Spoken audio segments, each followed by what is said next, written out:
High everyone, welcome back to the Bong academy YouTube channel. আমি তোমাদের সৌমেন দা। তো তোমাদের যাদের যাদের সামনেই পিটি পিএমটি রয়েছে, recommend to the post of constable in West Bengal police 2024-এর তোমাদের জন্য একটা গুরুত্বপূর্ণ খবর, বিগ ব্রেকিং নিউজ। যাদের কম নাম্বার পেয়েছো তাদের জন্য চাকরি পাওয়ার একটা সুবর্ণ সুযোগ WBPRB বোর্ড করে দিয়েছে। ঠিক আছে, যারা অনেক বেশি ভালো স্টুডেন্ট, পুলিশের লাইনে না অন্যান্য স্টুডেন্ট রয়েছে, তাদের জন্য একটু খারাপ খবর। ঠিক আছে, তোমাদের এবার পিটি পিএমটিতে কত মিটারের ট্র্যাক হতে চলেছে, অর্থাৎ রানিং যে জায়গাটাতে করবে সেটা কত মিটারের হতে চলেছে, সেটা নিয়ে অফিসিয়ালি নোটিফিকেশান প্রকাশিত হয়েছে। সেটা তোমাদেরকে আমি দেখাচ্ছি। ঠিক আছে, পুরো ভিডিওটা দেখো, একদম অফিসিয়ালিভাবে দেখাবো।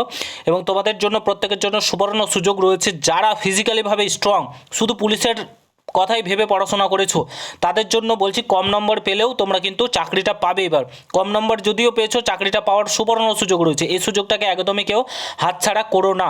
ঠিক আছে, একদমই কেউ হাতছাড়া করো না। ভিডিওটা প্রচুর পরিমাণে শেয়ার করো। চ্যানেলে নতুন হলে অতি অবশ্যই চ্যানেলটাকে সাবস্ক্রাইব করে পাশে থাকা বেল আইকনটাকে প্রেস করে দেবে। যখনই আমি নতুন ভিডিও আপলোড করবো তার নোটিফিকেশন সর্বপ্রথম পেতে অতি অবশ্যই চ্যানেলটাকে সাবস্ক্রাইব করে দেবে। আচ্ছা, পুরো নোটিশটা আমি দেখাতে পাচ্ছি না, কারণ কন্ট্যাক্ট ডিটেলস থেকে শুরু করে অনেক কিছু রয়েছে। এটা হচ্ছে ফ্যাক্সের মাধ্যমে পাঠানো নোটিশ, দুর্গাপুর পিএসএ। ঠিক আছে, তো এখানে দেখতে পাচ্ছ যে তোমাদের যে মাঠ, ঠিক আছে, সেই মাঠটা কত মিটারের হতে চলেছে? 200 মিটারের ট্র্যাক। 200 মিটারের ট্র্যাক কিন্তু হতে চলেছে। এখানে দেখতে পাচ্ছ তোমাদের 200 মিটারের ট্র্যাক হতে চলেছে। তোমাদের প্রায় জায়গাতে, প্রায় কেন সব কটাতেই মোটামুটি 200 মিটারের ট্র্যাক হতে চলেছে তোমাদের এবার পিটি পিএমটিতে। 200 মিটারের ট্র্যাক হওয়া মানে জায়গাটা ছোট, শর্ট। তুমি যখন রানিং করতে যাবে, ঠিক আছে, রানিং করবে, যখন তুমি পেস বাড়াতে যাবে, নিজের স্পিডটা বাড়াতে যাবে, তখন কিন্তু সেই একটা ঘুরপাক চলে আসবে।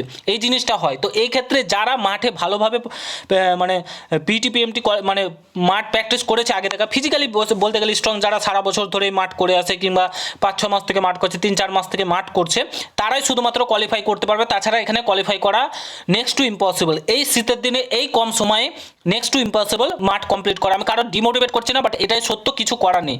ঠিক আছে, এটাই সত্য। এবং যারা কম নাম্বার পেয়েছো মাঠে, বেসিক্যালি WBPRB এবার অনেকেই ফেল করাতে চলেছে। যারা মাঠ পাস করবে তারা চাকরি পাবে, তারা কম বেশি চাকরি পেয়ে যাবে। যাদের 1-2 নম্বরও বেশি রয়েছে তারাও কিন্তু ইন্টারভিউ মোটামুটিভাবেই করলে চাকরি পেয়ে যাবে।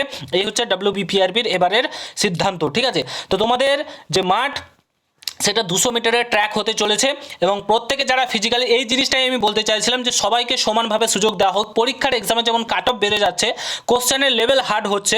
ঠিক আছে, কোশ্চেনের লেভেল, যারা এবার পুলিশের জন্য পড়ছে তারা কাট অফ ক্লিয়ার করতে পারছে না, অন্যান্যরা এসে কাট অফ ক্লিয়ার করে দিচ্ছে। ঠিক মাঠের ক্ষেত্রেও যেন এরকম কিছু সিদ্ধান্ত নেওয়া হয়, যাতে মাঠটাও হার্ড করা হয়, যাতে ফিজিক্যালি যারা স্ট্রং তারা যাতে কোয়ালিফাই করতে পারে। ঠিক আছে, এই জিনিসটা WBPRBর খুব ভালো লাগলো। ফিজিক্যালিভাবে যারা স্ট্রং তারা কিন্তু কোয়ালিফাই করতে চলেছে। ঠিক আছে, আশা করি বুঝতে পারছো। ভিডিওটা প্রচুর পরিমাণে শেয়ার করো। চ্যানেলে নতুন হলে অবশ্যই সাবস্ক্রাইব করে যাও। দেখো অন্য কোনো ভিডিওতে। ভালো থেকো, সুস্থ থেকো, গুড বাই, জয় হিন্দ।